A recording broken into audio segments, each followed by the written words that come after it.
Welcome to another episode of Monitor Your Health, the program where we enlighten the public on contemporary health issues. Today, we're going to talk about the health needs of our special children.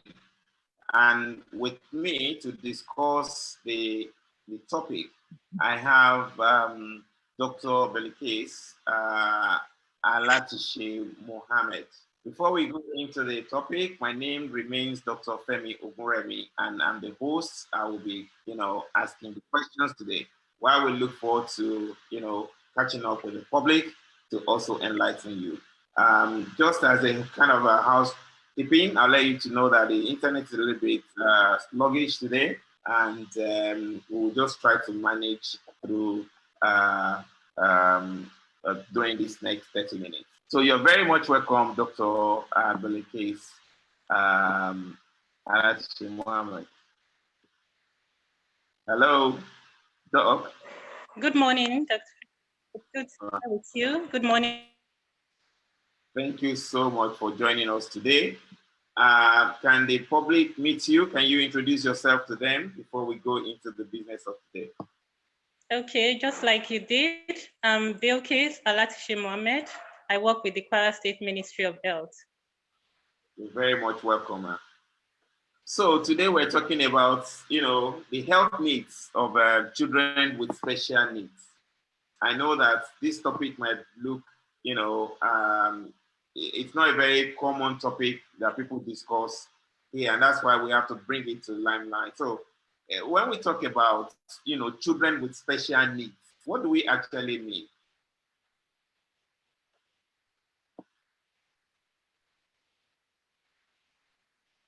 Oh, okay, so the internet is fluctuating. Are you still there? Can you hear me? I can hear you very well. Can you hear me as well? Yes, sure. Okay. So these children, they are children who have challenges which are more severe than the cognitive impairment, and some of them may have psychiatric problems, and they have special needs which involves around struggling with learning, some food allergies. Some of them have problems with developmental delays.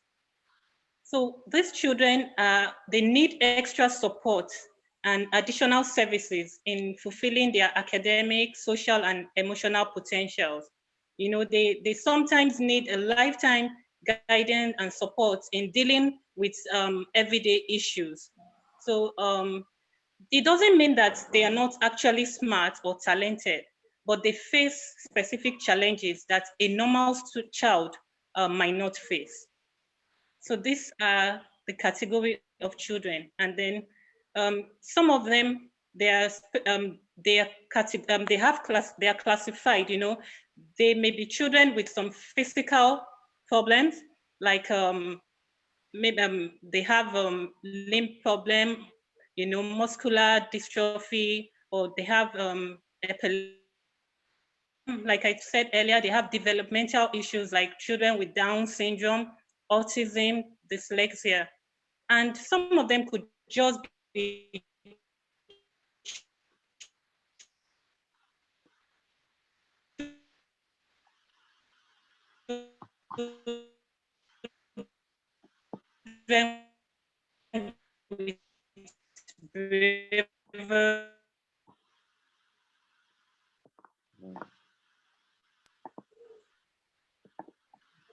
Hello? Dr. Femi, are we there? Yes, you went. I don't know whether it's from my end or your end. I think the internet is quite bad, so I couldn't hear towards the end of towards the end of what you said. But okay, so I said some of them have physical disability, and they could be blind, or they could have hearing problems. They could be actually deaf. Wow. Okay. Thank you so much. So it means that we have these kids who will be meeting in the school, but they have some special, situation. that they might need extra help to, to support them through and match up their peers. Wow. All right. So how do we identify these challenges? Especially in a school situation where people just bring their children when they're 3, 4 years or whatever. What time they need to come to school? They bring them to school, and they're not maybe identifying that this is there, because from what you've said, some of these challenges can be so subtle. You understand? What are the things that we, as parents or, guardians, that we need to watch out for, to know that this is the kind of child that we're talking about here? Okay, thank you, Dr. Femi. As parents, right in a womb, she has to take extra care by using the appropriate drugs given in the hospital. And then from the time of the birth, you have to make sure that you are you are attending a regular and antenatal clinic, and to ensure you keep to all the doctor's instructions. And then when you are about to give birth, also ensure that you are attended to by a skilled birth attendant. Prevent some problems happening. You need to monitor the child properly, to examine the child to be sure the child is having all the senses and normal. And if you notice any aberration, it's better to seek the health, to seek for some health advice from specialists and experts, so they could quickly identify if there are problems with the child. You can imagine when a child is supposed to start talking and then the child is not talking, or a child is supposed to start walking, or you're talking to the child, you call the child by his or her name, and then there is no response. Then you start noticing that there is amongst his peers at that period. This problem is not just peculiar to us, it's all over the world. 50% of the world population are living with one form of disability or the other. And this is about 1 billion people.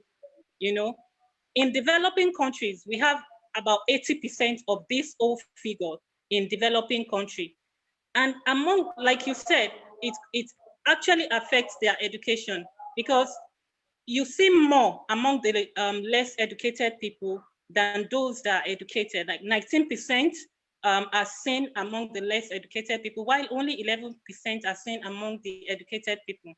And of course, it has been seen from different studies that more women are seen with disability than men also. So, and all over the world, we have about 93 to 150 million children that are actually living with one form of disability or the other. And 1 in 3 out of the school children are also living with disability. So is a problem that it's there all over the world. And these children, they tend to be neglected by so many. The focus is not really on them. And that's why it's really of my interest to go to that area to look at such children that are left with little or no attention. So this is what we have globally. In Nigeria, we have about over 20 million, about 29 million people living with one form of disability or the other. And 1.3 million of these are actually children. So, and out of this, wow, we have out of school. And the numbers say, and because now there's more research in those areas, so the number seems to be increasing. So there is need for every parent to carefully study their children as they are growing. If they notice anything that is different from a regular or normal child, it's better to seek the health care on time. And this might probably help prevent or reduce the level or state of disability the child can have. Wow. That's, that's big, really. 29 million people have this, one form of disability or the other. And the interesting thing is, when we look at our society, our environment in developing countries, Nigeria in particular, you discover that there are situations where you find people they struggle in school because we sort of we cherish education so much in this part of the world, and these people they suffer from school because they just struggle, and then you can't understand it. And then these are the kind of children that will start giving echo on the head, you knock them on the head and say they're not performing well. And then you kind of abuse them all the way through.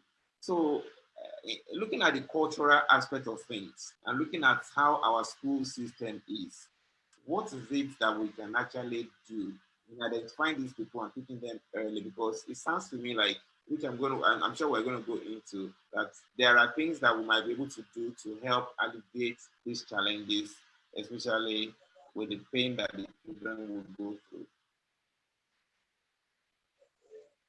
Thank you, Dr. Femi. Yes, we have a lot to do to help with these challenges. Let me start by talking about my son. My son has he has a problem with, it has dysgraphia. That's, it takes his time to write.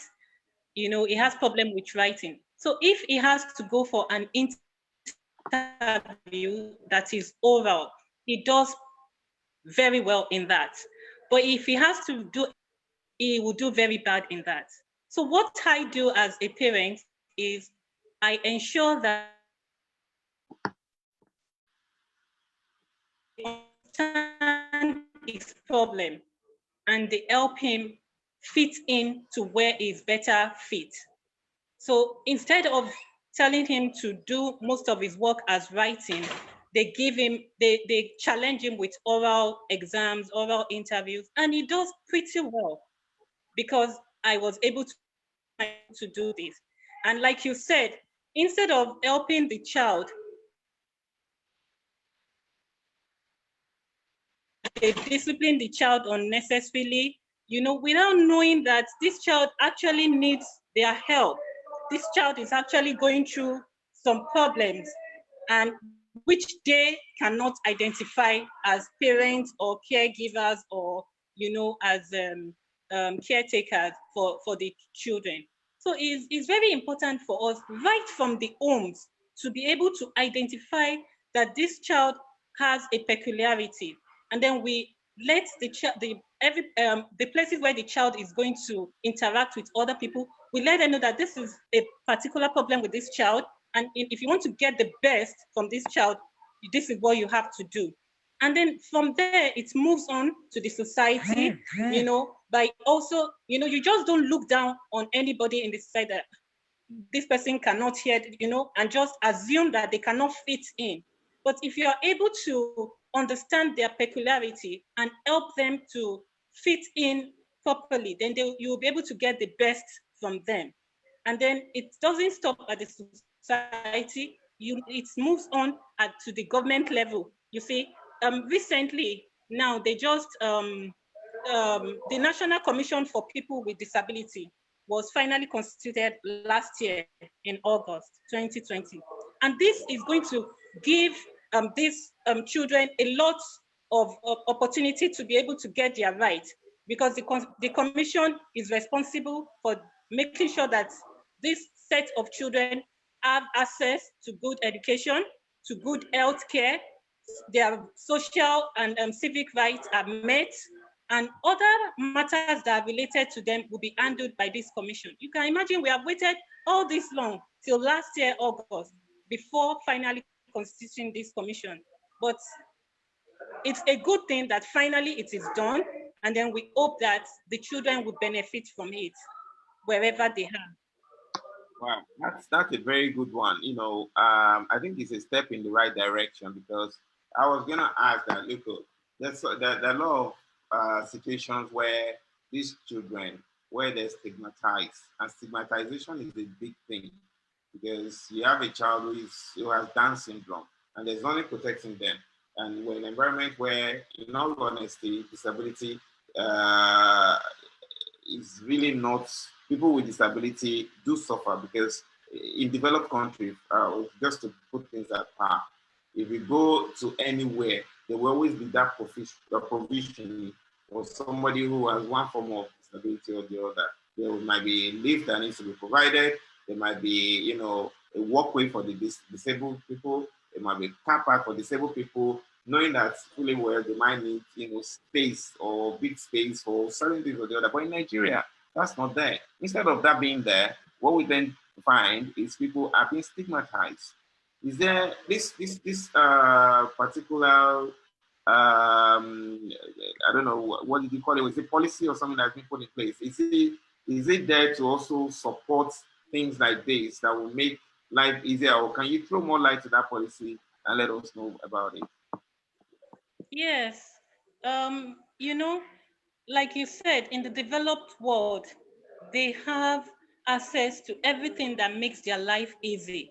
Like, you know, when a disabled person has to enter into a building and he or she cannot enter through the normal door everybody does, this is like discriminating this fellow. You know, you have to be able to create an avenue where they also can access such buildings. You know, they can access healthcare.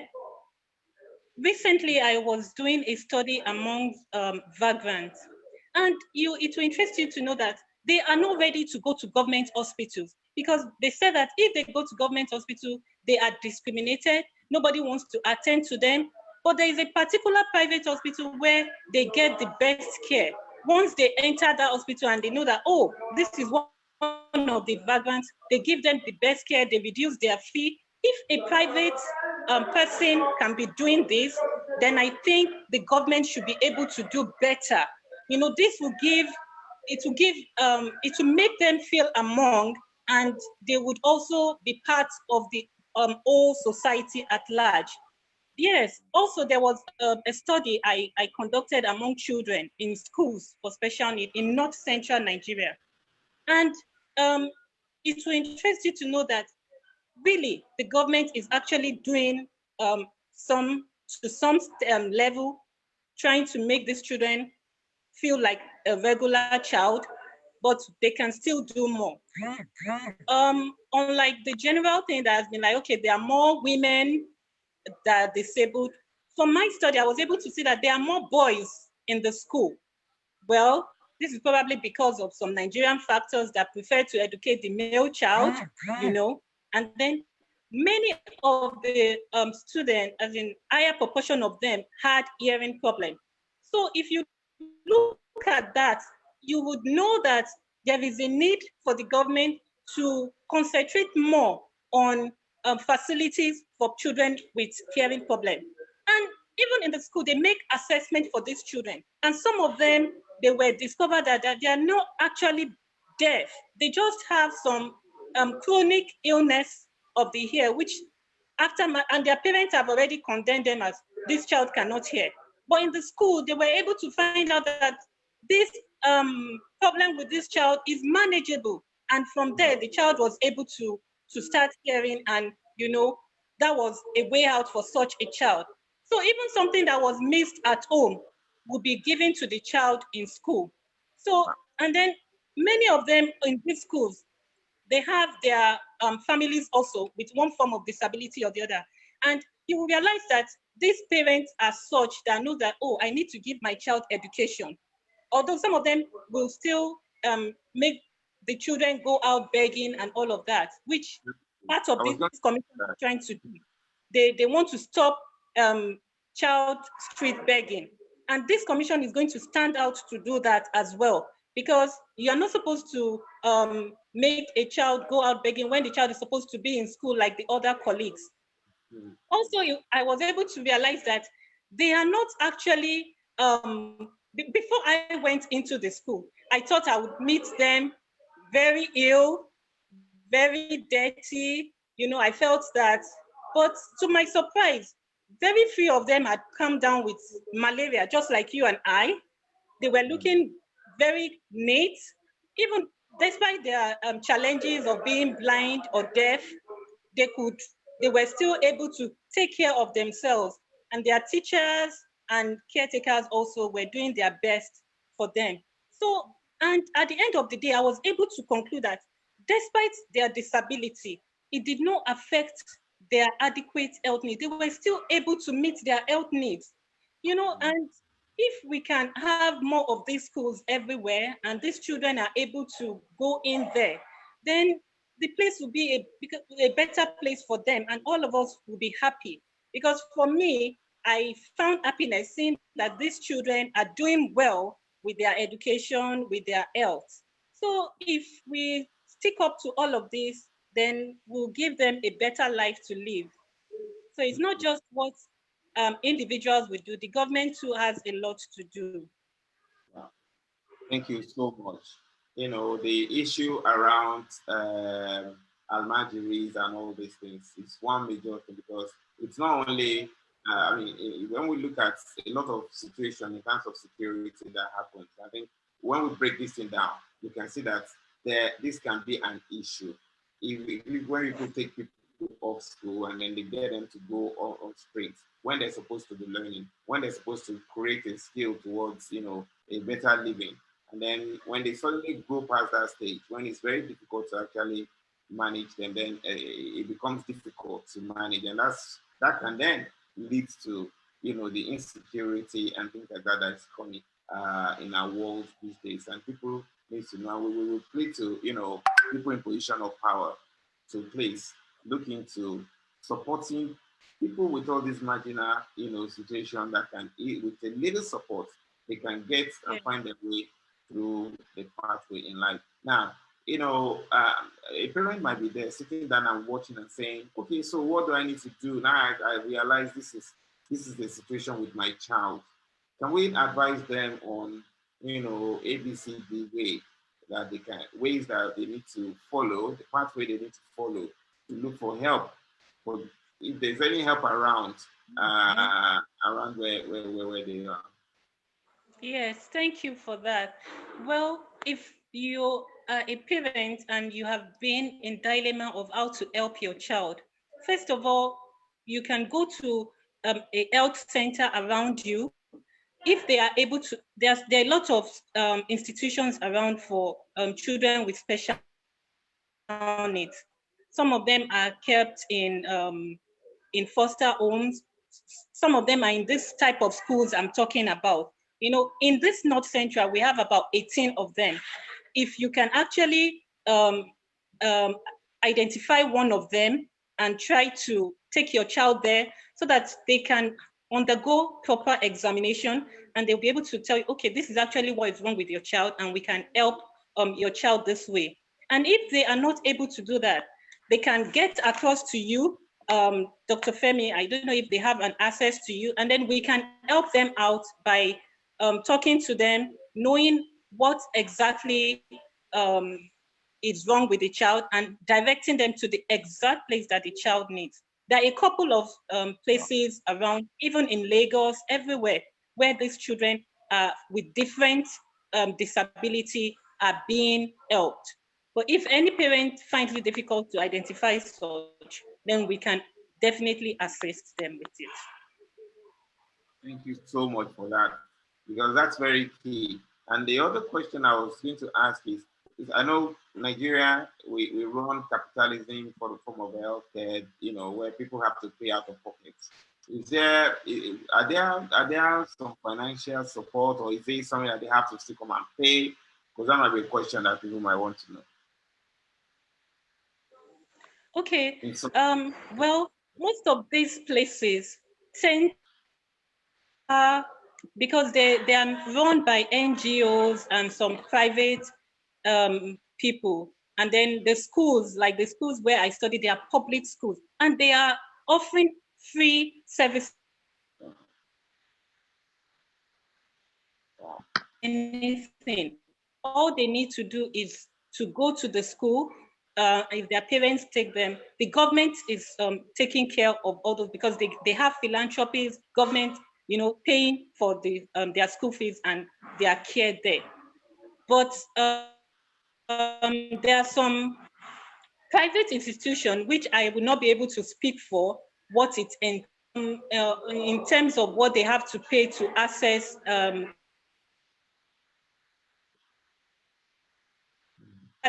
free to children. Wow, thank you so much. This is quite enlightening. As we're getting to the end of the program now, can I ask you to, sort of give us your word of advice to individual and then to the government on, way that we can move forward where we are as a nation and, towards where we need to be when it comes to, supporting children with special needs. Okay. Well, my final words will be that we should not look down on any child with any form of disability or any problem. We should know that these children, they tend to have same health needs as non-disabled children, and going through, they cannot go through it alone without our support. Once they feel that they are discriminated or they are being left out, then they whine in and they do not give in their best to the society. So we all need to support them in one way or the other. Be patient, try to identify the problem with your children, or you might even be the one to identify a problem with another child, and you can call the parent attention to it. And once we are able to do this, then we'll be able to help the child to live a better life, which is just my dream for every child to live well elderly. Thank you so much. And for the government, what do you say? Well, to the government, we all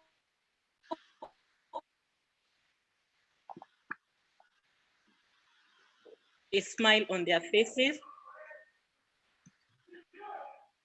Sorry? Oh, that went off. Oh. Hello? Am I on? Oh, thank you so much. So, and this is how much we're going to take today. We really appreciate you, Dr.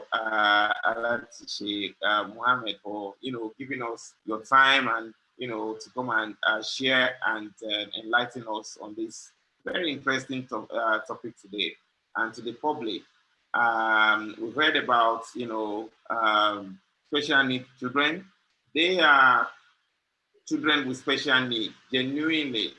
And it doesn't mean because of their special needs, that's the end of the road.